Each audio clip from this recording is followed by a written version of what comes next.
પવિત્ર સનાતન ધર્મ ચેનલમાં આપ સૌનું હાર્દિક સ્વાગત છે। આજે હું શ્રી નાગેશ્વર જ્યોતિર્લિંગનું મહાત્મ્ય અને એની કથા કહેવાની છું, તો તમે બધા ધ્યાનથી સાંભળજો અને મારી ચેનલને સબસ્ક્રાઈબ કરજો, શેર કરજો અને કોમેન્ટ પણ કરજો। ઓમ નમો નારાયણ। હું વાર્તા વાંચું છું તો તમે બધા સાંભળજો।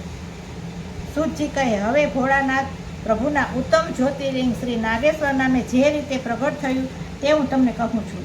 દ્વારકા નામની એક ભયંકર રાક્ષસી દેવી પાર્વતીના વરદાનથી ખૂબ જ ગરિષ્ઠ બની હતી। તેનો પતિ દારૂ પણ ખૂબ જ બળવાન હતો। તે વખતે તેમણે ઘણા સજ્જનોનો નાશ કર્યો હતો, તેમના ધર્મને રગદોળ્યા હતા। પશ્ચિમ સમુદ્રના તટે આવેલા એક વનમાં તે રાક્ષસો વસતા હતા। તે વન ચારેય દિશાઓમાં પ્રસરેલું હતું। દ્વારકા જ્યાં જતી ત્યાં વન, ત્યાં જમીન અને વૃક્ષો તથા સઘળા પ્રાણીઓ સાથે જતા। દ્વારકા પોતાની ઈચ્છા મુજબ પોતાના પતિને સાથે લઈ જતી હતી। દ્વારકા રાક્ષસ પણ પત્ની દ્વારકા સાથે રાખીને લોકોને ત્રાસ આપતો હતો। આથી ઘણા સજ્જનો પીડાયા હતા। તે ઋષિઓના શરણે ગયા। લોકો કકડાટ કરતા હતા, ઓ મહર્ષિઓ, આપ અમને શરણ આપો, દુષ્ટો અમને મારી રહ્યા છે। આપ વિના અમારું રક્ષણ કરનાર કોઈ નથી। શિવ કૃપા આપની અંજવાળી રહી છે। સૂત કહે કે લોકોએ એ મુજબ પ્રાર્થના કરી એટલે મુનિશ્રેષ્ઠ આવ્યા। ઋષિ શરણ લેવા યોગ્ય હોય તેથી તે કહે, પૃથ્વી પર રહીને રાક્ષસો પ્રાણીઓની હિંસા કરશે તો પોતે ઘણા બળવાન હોવા છતાં પણ આપોઆપ પ્રાણથી રહિત થશે। આ હું સત્ય કહું છું। સૂત કહે, આ રીતે તેઓ વચન કહી અને ફરીને પ્રજાઓને આશ્વાસન આપી ઓર્વ ઋષિ લોકોને સુખકારક થઈ અનેક જાતનું તપ કરવાનું। તે ટાણે દેવોએ રાક્ષસના શાપનું કારણ જાણી લઈ તે દેવશત્રુ રાક્ષસો સાથે યુદ્ધ માટે પરિશ્રમ આરભ્યો। દેવો ઇન્દ્ર આદિ ત્યાં આવ્યા। તેમને જોઈને રાક્ષસો વિચારમાં પડ્યા। દુષ્ટો એકઠા થઈને મસલત કરવા લાગ્યા। રાક્ષસો કહે, હવે આપણે શું કરવું અને ક્યાં જવું?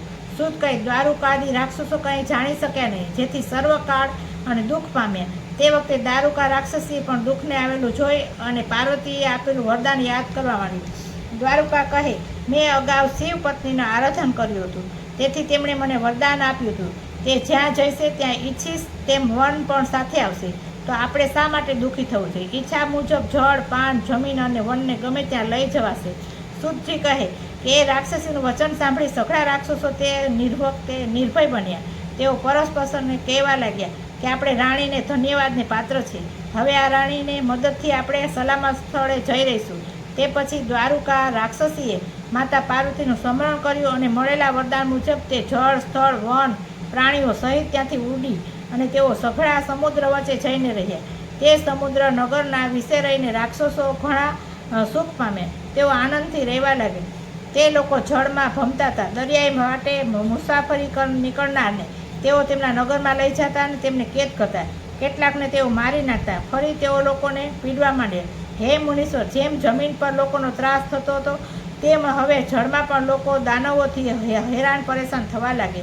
જે વખતે દ્વારુકા રાક્ષસી અન્ય રાક્ષસો સાથે સમુદ્રમાં વિહાર કરતી હતી તે વખતે તેણે કેટલાક નૌકાઓને નગર તરફ આવતી દીધી। તે રાક્ષસીઓ તત્કાળ તે નૌકાને ઘેરી લીધી। સઘળા પ્રવાસીઓ બંદીવાન બન્યા। તે પ્રવાસીઓમાં એક સુપ્રિય નામનો એક વણિક હતો। તેનો આચાર વિચાર ભોળાનાથને ખૂબ જ પ્રિય હતો, કેમ કે તે શંભુનો ભક્ત હતો। તે વણિક સર્વ પ્રકારનો શિવ ધર્મ ધારણ કરતો હતો। શિવની પૂજા વિના તે જમતો પણ નહીં। હે શ્રેષ્ઠ મુનીશ્વરો, એ વણિક જે કેદખાનામાં પૂરેલો ત્યાં તેણે સાથી બંદીવાનને શિવ મંત્ર આપ્યો અને પાર્થિવલિંગની પૂજાનું મહાત્મ્ય પણ સમજાવી દીધું અને તેઓ તેના આ કથા કહ્યા પ્રમાણે કરતા હતા। આ રીતે વણિક પોતે મનથી નિવેદ ચડાવી પ્રભુને ભજતો હતો। આમ 6 મહિના પસાર થયા। તે પછી શિવનું જે ચરિત્ર થયું તે હવે હું તમને સંભળાવું છું। સૂતજી કહે, કોઈ કાળે એક દુષ્ટાત્મા રાક્ષસનો સેવક તે સુપ્રિયને સમક્ષ ભોળાનાથનું સુંદર સ્વરૂપ જોઈ ગયો। તેણે તે રાક્ષસો સામે વર્ણવ્યું। દ્વારુક તે પછી સૈન્ય સાથે ત્યાં આવ્યો અને દ્વારુક કહે, હે વણિક પુત્ર, તું કોનું ધ્યાન ધરે છે? તું સત્ય કહે। સત્ય કહેવાથી તારું મારી સમક્ષ મરણ નહીં થાય, નહીં તો હું તને મારી નાખીશ। સૂતજી કહે, તે કહે છે કે હું કંઈ જાણતો નથી। તે સાંભળીને રાક્ષસ ક્રોધાયમાન થયા। તે રાક્ષસોને કહે, તમે આને તત્કાળ મારી નાખો। અનેક પ્રકારના શસ્ત્રો સાથે રાક્ષસો ધસી આવ્યા। વણિકને મારવા તેઓ ત્યાં તત્પર બન્યા। તે વખતે વણિકે ભોળાનાથનું ભયભીત બનીને સ્મરણ કર્યું, હે પ્રભુ, અમારું રક્ષણ કરજો। સૂત કહે, એમણે તેણે પ્રાર્થના કરી। તેથી ભોળાનાથ જમીનના પોલાણમાંથી મંદિર સહિત પ્રગટ્યા। મંદિરની વચ્ચે જ્યોતિ સ્વરૂપ શિવજી દર્શની બન્યા। તેમણે વેશ્યને પાશુપતાસ્ત્ર આપ્યું. આ દિવ્ય શસ્ત્રથી તે રાક્ષસોનો નાશ કર્યો. શિવજીએ સુંદર દેહ ધારણ કરીને વરદાન આપતા કહ્યું, આ જગ્યા પાવન બનો. અહીં ઋષિઓ અને સજ્જનો, બ્રાહ્મણો, ક્ષત્રિયો, વૈશ્યો અને તથા શૂદ્રો આવીને વસો. તમો ધર્મપ્રિય બન્યા તથા તમો શિવ ધર્મનો પ્રચાર અને પ્રસાર કરનારા બનો.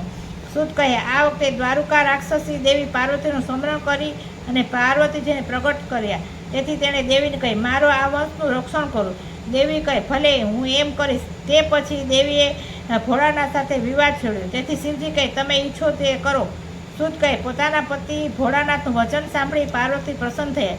તેઓ હસીને કહે, આપનું વચન યુગના અંતે સત્ય બની રહેશે, પરંતુ ત્યાં લગે તામસી સૃષ્ટિ થાવો એવો મારો મત છે, નહીં તો એ ભોળાનાથ પ્રલય થઈ જશે. માટે ઓ પ્રભુ, હું આપના આશ્રયવાળી છું. આ રાક્ષસી મારી શક્તિ છે. તે રાક્ષસોનું રાજ્ય રહેવા દો.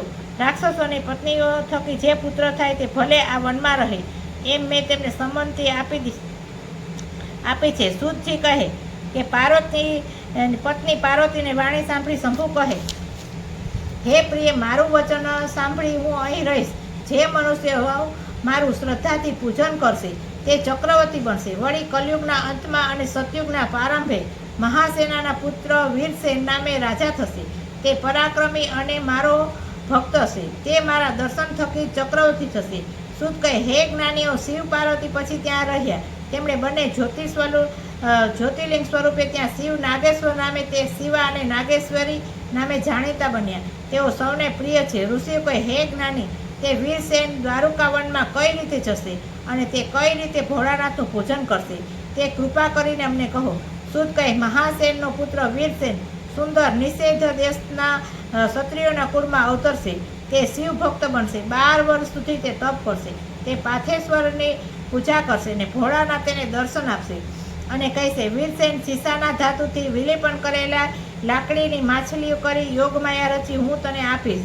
તેનું ગ્રહણ કરી તું હમણાં જ લોકોની સાથે આ દ્વારુકા વનમાં પ્રવેશ કરજે. તું નાગેશ્વરની પૂજા કરજે. તેથી તેમની પાસેથી જે પાશુપત્રા શાસ્ત્ર મળશે તેનાથી તું રાક્ષસોનો વધ કરજે. મારું દર્શન કરવાથી તું બળવાન બનીશ અને પાર્વતીનું બળ પણ વધશે. તે વખતે અન્ય મલેચ્છ રૂપ થયા હશે. તે પણ સદાચારી થશે.